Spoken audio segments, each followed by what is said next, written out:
Excuse me ब्रदरहरू, excuse me, हाम्रो यो टोली चाहिँ नगर प्रहरीको हो। यो तल्लो गाउँमा चाहिँ हिजो एउटा भाले हराएको रहेछ कुखुराको, अनि हामी त्यहाँबाट उजुरी भएकोले गर्दा त्यसको अनुसन्धानमा तपाईँहरूको गाउँमा आएको। तपाईँहरूको गाउँतिर कोही चोर त्यस्तो बस्छ यो टोलमा, देख्नु भएको छ कतै? टोलमा हाम्रा गाउँमा त त्यस्तै चोरेर हिँड्ने मागेर खाने जस्तो कोही पनि छैन। झुट बोल्नु भएको होइन नि? साँच्चै हो नि? साँच्चै हो।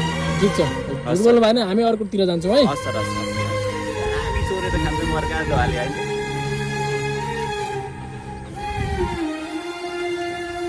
बहुत भोला हेरे तँ भाले छोरिस।